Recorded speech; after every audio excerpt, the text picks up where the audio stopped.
Topic है forestry इन biotechnology. ठीक है, तो फॉरेस्ट्री इन बायोटेक्नोलॉजी में किन किन क्षेत्रों में बायोटेक्नोलॉजी का फॉरेस्ट्री में यूज़ होता है, तो हम उसका आज डिटेल देखेंगे। तो फॉरेस्ट्री में बायोटेक्नोलॉजी का अनुप्रयोग कहाँ कहाँ होता है।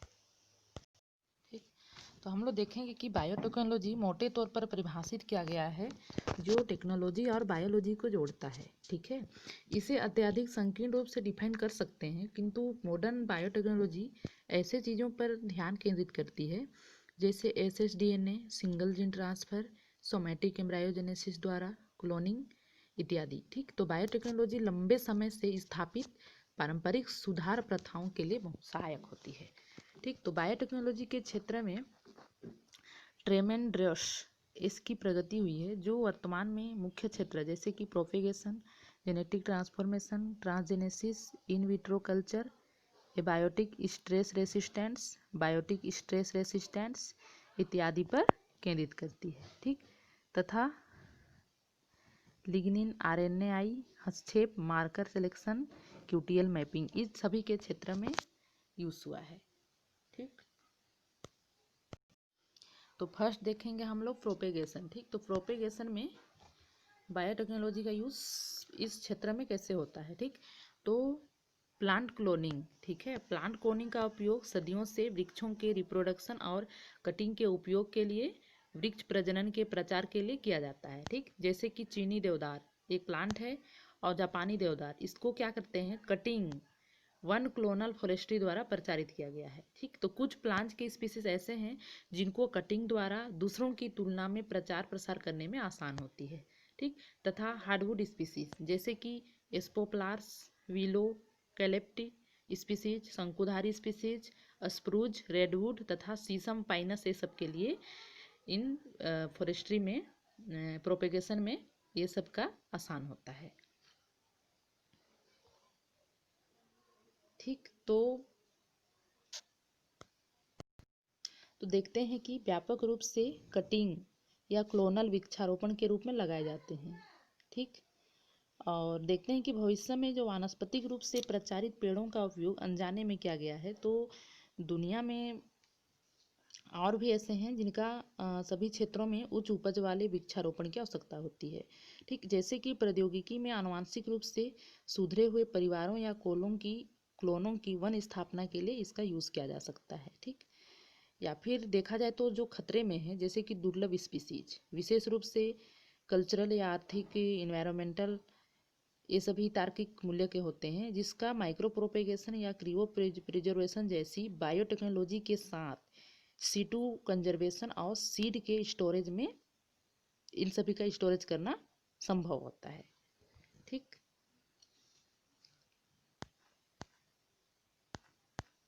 उसके बाद हम लोग देखते हैं ट्रांसफॉर्मेशन। तो ठीक, तो ट्रांसफॉर्मेशन में क्या होता है, जेनेटिक ट्रांसफॉर्मेशन बायोटेक्नोलॉजी में ट्री के सुधार की प्रबल संभावना है, जो आनुवांशिक परिवर्तन न केवल पेड़ों के पारस्परिक चयन और प्रजनन को पूरक करता है, बल्कि खेतों की गई वाणिज्यिक पेड़ फसलों में लंबे समय तक प्रजनन चक्र, प्रजातियों के अवरोधों और भूजाल पुल को दूर करने के लिए एक योगदान देता है।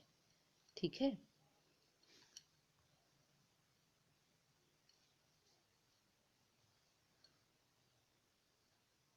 उसके बाद है ट्रांसजेनेसिस। ठीक, तो ट्रांसजेनेसिस में क्या होता है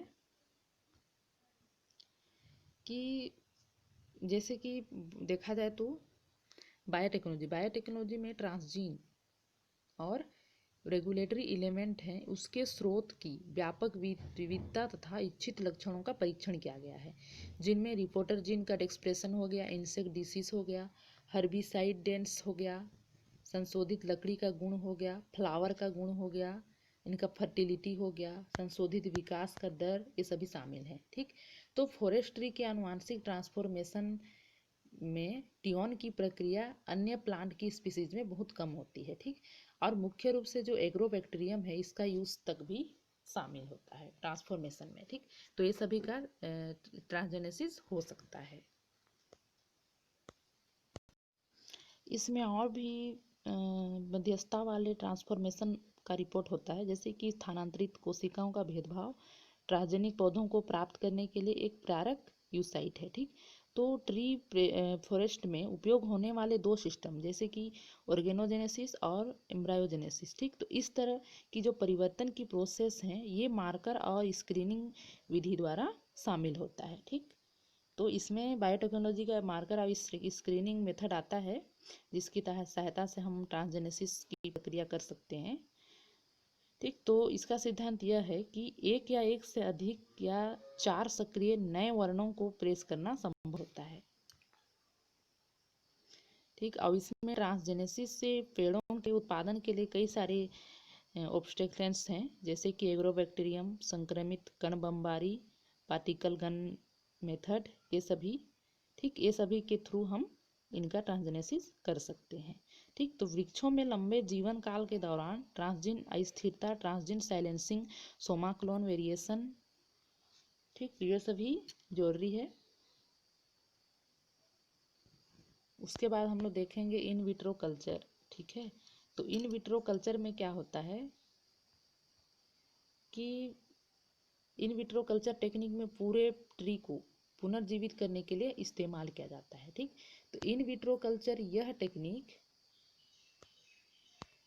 टेक्निक में माइक्रो ऑर्गेनिज्म से मुक्त नियंत्रित कंडीशन में प्लांट के टिश्यू का प्रचार करना होता है। ठीक, और इसमें एंटायर ट्रीज को सिंगल सेल से पुनर्जीवित किया जाता है, मतलब जो सिंगल सेल है उसी से हम इन विट्रो टिश्यू कल्चर कर सकते हैं। ठीक, तो इन विट्रो कल्चर में यूआर सीड को रिप्रोडीसीई सीडलिंग और ट्रोकोपेसर सेल लाइन हो सकती है। तो इन विट्रो कल्चर प्लांट में दो मुख्य स्टेप होते हैं, ऑर्गेनोजेनेसिस और सोमेटिक एम्ब्रायोजेनेसिस।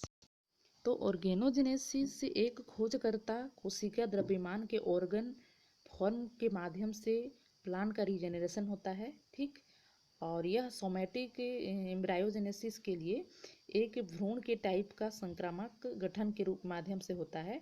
और ऑर्गेनोजेनेसिस के लिए जैसे कि यूकेलिप्टस जैसी स्पीसीज इसके लिए ही वृद्धि रही है, और इसमें भ्रूण एसिस का उपयोग कोनिफर के साथ बहुत ही सफलतापूर्वक किया गया है। ठीक, तो सोमेटिक एम्ब्रायोजेनेसिस का एक दोष यह है कि यह केवल जो किशोर प्लांट हैं या फिर जो मैच्योर हैं जो उन वाले को इनिशियल के साथ के रूप में पूरी तरह से लागू कर सकते हैं, या फिर इनको देखा जाए तो जो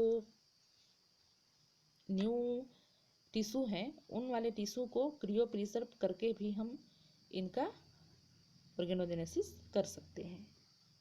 ठीक, तो इन vitro culture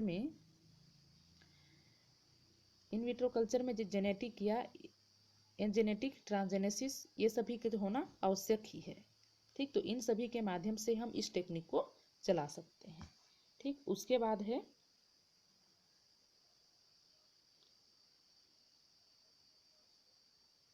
abiotic stress resistance. ठीक, तो एबायोटिक स्ट्रेस रेसिस्टेंट में क्या होता है कि इसमें प्लांट की प्रतिक्रिया का आणविक संयोजन कई जीन के एक्सप्रेशन के साथ लागू होता है। ठीक, जैसे कि फॉरेस्ट्री इसके टॉलरेंस से मतलब सहिष्णुता बढ़ाने के लिए दूसरों की स्पीसीज से ज्ञात एबायोटिक स्ट्रेस रेसिस्टेंट जीन का यूज किया जाता है। फॉरेस्ट्री में टॉलरेंस बढ़ाने के लिए भी और एबायोटिक जीन रेसिस्टेंट के जीन संबंधी कई देखा जाए तो कई एक्सप्रेशन भी इसमें शामिल हैं। तो इसमें क्या होता है कि जैसे कई फॉरेस्ट ट्री स्पीसीज हैं, इनके जीनोमिक्स में, ट्रांसक्रिप्टोमिक्स में, प्रोटियोमिक्स में, इन सभी के अध्ययनों के साथ साथ यूकेलिप्टस ग्रैंडिस जीनोमिक्स सीक्वेंस के फिर से लेकर पेड़ों में काम चलाऊ एबायोटिक रेसिस्टेंस के टॉलरेंस का अध्ययन कर सकते हैं, या फिर यह एक नया उपकरण बन गया है। ठीक, तो इसमें बढ़ी हुई टॉलरेंस से जुड़ी एक ऐसी घटना होती है जिसमें आर्थोबैक्टीरियल ग्लोविफार्मिसेल्टेल्स और थेलिन ऑक्सीडेज जीन की एक्सप्रेशन में वृद्धि हुई। टॉलरेंस के लिए NaCl के कई लाइनों का यूज होता है जो यूकेलिप्टस जैसे प्लांट के लिए लागू किया गया है। ठीक, तो इसके लिए ट्री प्रोटेक्टर को बेहतर बनाने के लिए जेनेटिक इंजीनियरिंग का उपयोग होता है।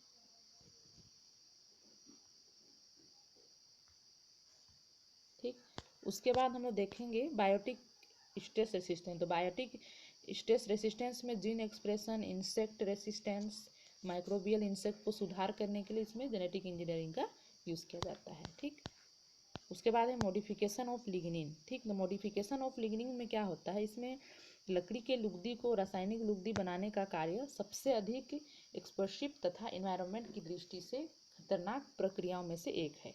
ठीक, जैसे कि सेपुलरेट लिग्निन, सेलुलोज हो गया, हेमीसेलुलोज, ये सबसे क्या होता है, कम सामग्री वाले लिग्निन के साथ प्लांट सामग्री के उत्पादन का मतलब होता है कि कागज उद्योग के लिए लागत में भारी कमी होना। ठीक, तो ऐसे प्लांट का डेवलपमेंट करें जिनमें लिग्निन की मात्रा कम हो।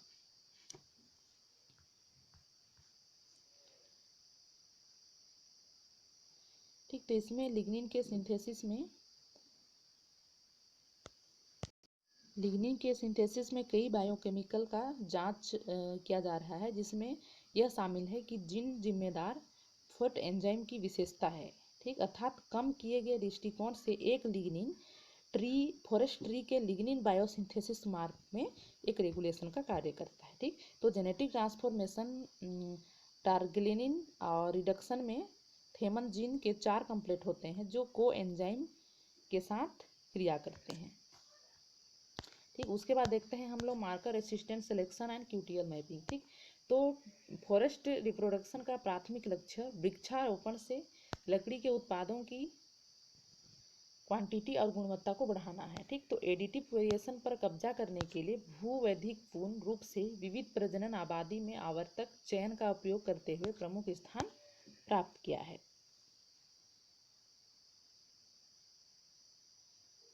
ठीक, हालांकि पेड़ों की लंबी पीढ़ी के लिए जो किशोर मैच्योर प्लांट होते हैं या फिर इनके सहसंबंध के साथ प्राप्त होने वाली जो मार्कर असिस्टेंट सिलेक्शन होता है, ये गलत तरीके से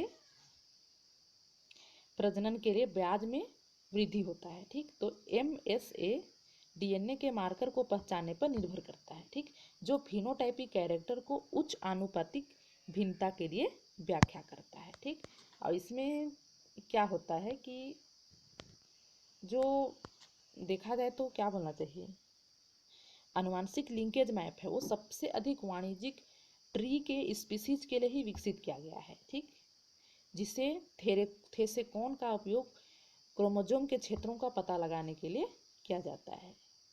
ठीक, तो क्यूटीएल पर आधारित MSS को सीमित संख्या में कुलीन वर्ग के भीतर परिवार के सिलेक्शन के लिए उपयोग किया जाने की संभावना होता है। ठीक, जो क्लोन रूप से प्रचारित किया जा सकता है।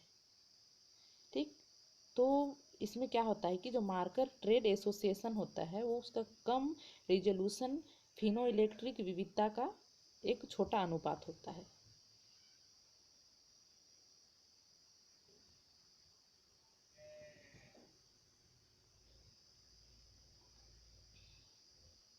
ठीक है, इसमें क्यूटीएल मैपिंग में फॉरेस्ट ट्री को की कई स्पीसीज और 20 वर्षों से अधिक समय के लिए लागू किया गया है। जिन लक्षणों को सबसे अधिक अध्ययन किया गया है वे बहुत ही कॉम्प्लेक्स होते हैं और मुख्य रूप से पेड़ों से संबंधित फिटनेस तरीके से ये होते हैं। ठीक, तो स्पीसीज के बावजूद वे 4 श्रेणी में आते हैं: इनका विकास, इनका बायोमास, इनका एपिकल कली, इनका फिनोलॉजी और इनका बायोटिक। ठीक,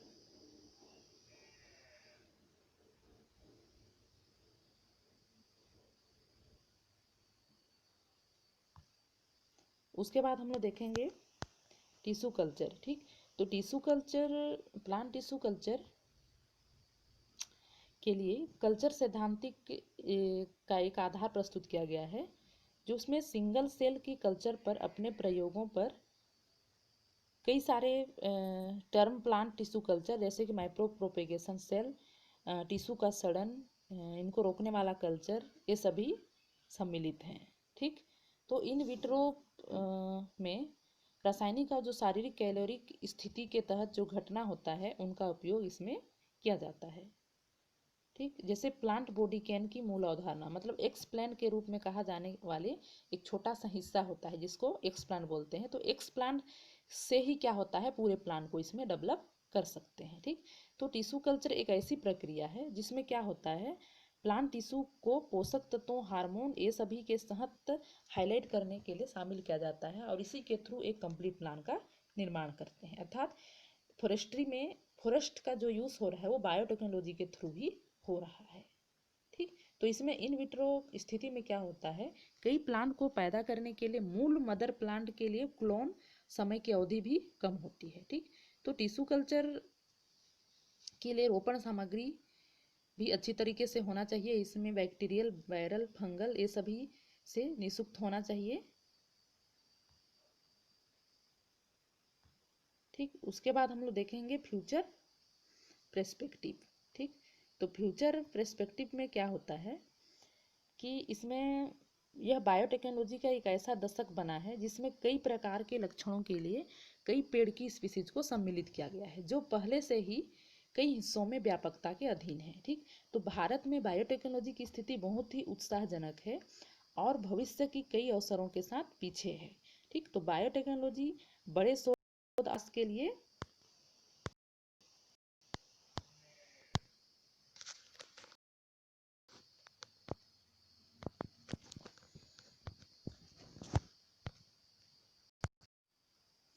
ठीक, तो भारत में बायोटेक्नोलॉजी की स्थिति बहुत ही उत्साहजनक है और इसमें भविष्य के कई अवसरों के साथ एक पीछा है। ठीक, तो आधुनिक बायोटेक्नोलॉजी बड़े शोध और विकास के साथ निवेश करते हैं। ठीक, इसमें क्या होता है, जो निजी और सार्वजनिक एजेंसीज के माध्यम से जो धन की चैतीकरण या फिर जो वैज्ञानिकता ज्ञान का निर्माण होता है वो वानिकी मतलब फॉरेस्ट बायोटेक्नोलॉजी के थ्रू ही लागू होता है।